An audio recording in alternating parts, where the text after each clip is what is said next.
मैं आज आप सभी के समक्ष उपस्थित हूँ भारतीय इतिहास में नारी विषय के अंतर्गत आधुनिक भारतीय इतिहास में नारी विषय के संबंध में चर्चा करने के लिए।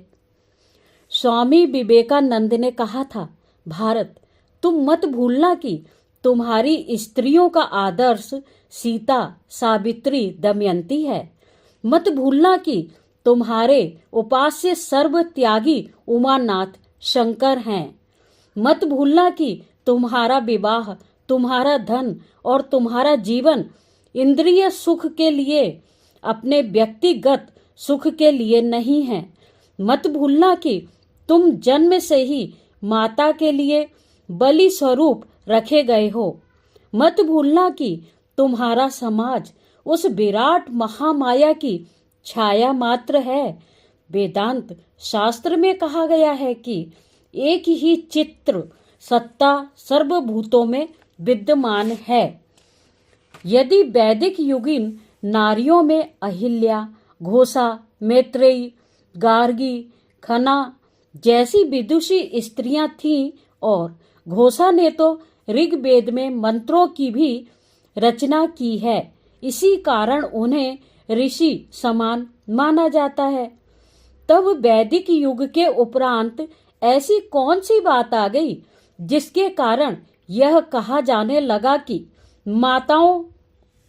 महिलाओं को घर की चार दीवारी में कैद रहकर कार्य करना होगा। आधुनिक काल में स्वामी विवेकानंद, राजा राममोहन राय एवं अनेक समाज सुधारक महिलाओं के उत्थान के लिए कार्यरत हुए।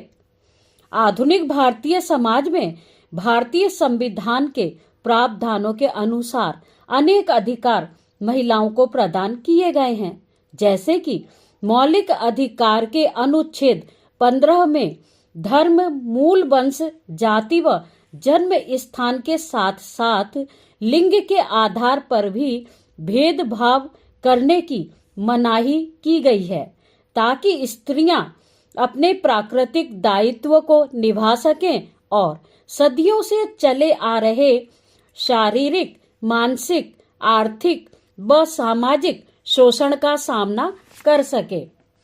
आधुनिक काल में भारतीय महिलाओं के विकास एवं अनेक प्रकार की सुरक्षा हेतु कानून निर्मित किया गया है, जैसे कि सती प्रथा निषेध अधिनियम 1829 एवं 1987 के द्वारा सती प्रथा पर रोक लगाकर इसे दंडनीय अपराध घोषित किया गया है। अनुच्छेद 23 में भारतीय संविधान भाग 111 में अवैध व्यापार से वेश्यावृत्ति अधिनियम 1986 के द्वारा महिलाओं एवं बालिकाओं के यौन शोषण को रोकने, अश्लील प्रदर्शन पर रोक लगाई गई है। 1992 अनुच्छेद 05 में किशोरी बालिका योजना के द्वारा 11 से 18 वर्ष की आयु वर्ष की स्कूल छोड़ी गई किशोरियों आंगनबाड़ी केंद्रों में स्वास्थ्य, पालन पोषण इत्यादि की शिक्षा प्राप्त करेंगी, ताकि भविष्य में अच्छी माता होने का परिचय दे सकें। प्रसव पूर्व भ्रूण परीक्षण तकनीक अधिनियम 1994 के द्वारा कन्या भ्रूण की गर्भ में ही समाप्त कर देने की स्थिति पर रोक लगाई गई है। संविधान के अनुच्छेद 111 में वर्णित मौलिक अधिकार के अनुच्छेद 16 द्वारा नौकरियों में महिलाओं के लिए आरक्षण का प्रावधान किया गया है। संविधान के 73वें व 74वें संशोधन के द्वारा पंचायत में महिलाओं के लिए 33% आरक्षण दिया गया है, ताकि ग्रामीण क्षेत्रों में भी महिलाएं पर्दे से निकलकर देश हित में कार्य कर सकें। अनुच्छेद 325 के द्वारा महिलाओं को पुरुषों के समान चुनाव में लड़ने और खड़े होने का अधिकार प्रदान किया गया है। अनुच्छेद 326 के द्वारा महिलाओं को मताधिकार का अधिकार दिया गया है। अंतर्राष्ट्रीय प्रतिनिधित्व के अंतर्गत विश्व की अन्य महिलाओं के समान ही भारतीय महिलाओं को भी अंतर्राष्ट्रीय स्तर पर प्रतिनिधित्व करने के अवसर प्राप्त हैं। अब हम बात करेंगे मूल्यांकन एवं निष्कर्ष की।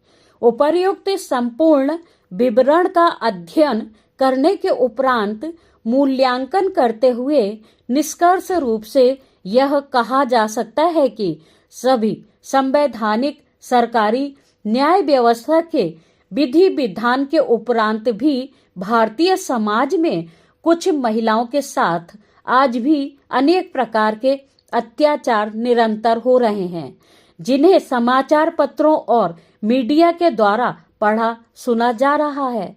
इसका मुख्य कारण है महिलाओं को कानूनी नियमों का ज्ञान न होना। अतः विभिन्न कार्यक्रमों के आयोजन के द्वारा जागृति फैलाने के भरकस प्रयास किए जा रहे हैं और न्याय भी दिलाए जा रहे हैं, फिर भी लोक लाजवश कुछ महिलाएं अभी भी अन्याय के विरुद्ध न्याय प्राप्त करने की दिशा में नहीं आ पा रही हैं।